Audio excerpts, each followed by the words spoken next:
After deciding what you want to put into the first aid kit, you need to then determine what you want to store it in. There are 4 basic options. The first is a first aid bag.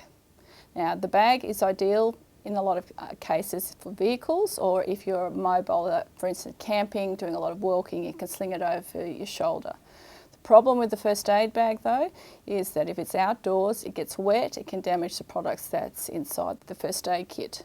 The other issue that we sometimes find with the first aid bags is after a period of time the zippers get worn or they catch and then the contents do fall out.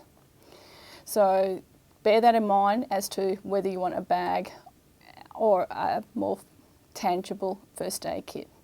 Another option that we see in a lot of construction sites is the tackle box. Now, the tackle boxes are great, they're sturdy, they're water resistant, but there's a couple of things and issues with the tackle box. I'm just going to demonstrate what those issues are. So when you open up the tackle box, sometimes they're tiered or they have this tray. The issue with the tray though is depending on your surface, where are you going to, you lift out the tray with all the product, are you going to put it in the lid? Sometimes they fall off the lid because there's a lot of product sitting in there. If you're on a work site in particular, you put it down on the ground and it could be very messy and dirty next to it, and then when you finish you're going to put it back in, so you've got this very dirty option. Plus everything's sort of crammed into it, you can't see it at a glance. It has its drawbacks, but it's very versatile, very sturdy, can get knocked around quite a bit, so that could be an option for you as well. The next option we see in a lot of workplaces is the metal first aid kit, which is very great for securing to the walls.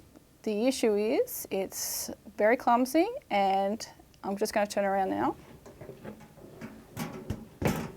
You'll see that there's these 2 holes in the first aid kit.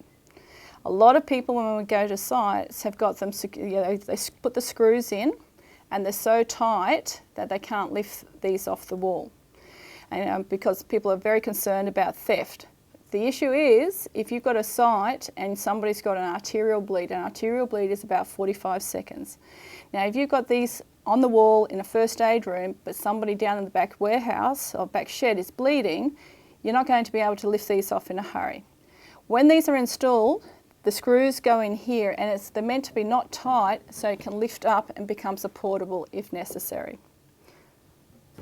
These first aid kits come in various sizes. Some of them are double this height. Now, if you've got this as the only first aid kit on your site, then you do have a couple of issues. You do need a portable then, because whenever you evacuate a building, you must be able to take a first aid kit with you when you evacuate. You need to be able to take a first aid kit to people and not have people to come to the first aid room. And first aid kits should not be locked away. They're there to be used in an emergency, and if people are locking them in rooms because people are afraid they're going to be stolen, it defeats the purpose of having a first aid kit. They are there to treat injuries. So the best first aid kit that we've come across is the plastic case. Now the plastic case is very light, it's versatile. It can come with a bracket that sits on the wall, so that it becomes then in the office or in the work shed, first aid kit sits on the wall, so it's very visible to people, but in an emergency you can lift it up and run with it if necessary. Well, not running because we don't want you tripping over in the work site, but you can take it to somebody particularly. The next advantage is, when we open up this kit, you can see clearly what's in the kit. But most importantly, straight away, you've got somewhere to put the stuff that you're about to use for the treatment of somebody. You can be putting all the stuff here, opening up your packets, and you've got somewhere to put it. It's not getting dirty on a ground in a workplace, so you've got this area that you can work with on treating your patient. You've got your notebooks ready to go, and when you finish your amputated parts bags, everybody thinks, oh, I'm not going to amputate it. The next versatile reason for the amputated parts bags is you can take out the plastic bag, put all the blood and gory bits into it to dispose of in a hygienic manner. All the gloves and everything can go in the bag. Pack it all up, and then put it back on the shelf. It's very versatile, and it is the most cost-effective kit out there when it comes to the cases. A metal cabinet starts around $60 and go up. Something like this, the case is only around $16 to $17.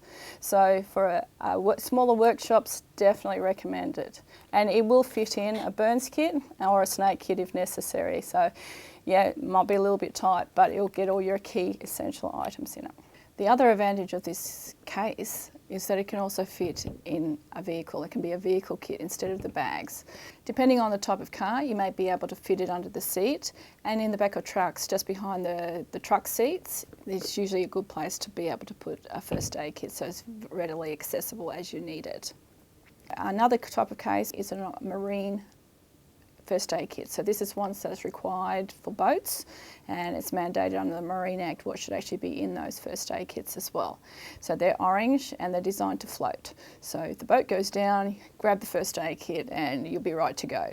The Therapeutic Goods Association mandates that anybody who manufactures first aid kits must be licensed. Therefore, unless you've got a company who's supplying you first aid kits that has this licence, they cannot customise your first aid kits. Life International Training has this TGA licence, which means after doing a risk assessment on your site, we can manufacture and create a customised kit for your workplace. If necessary, we can put your logos on the kits as well, and even bags can be branded accordingly as well.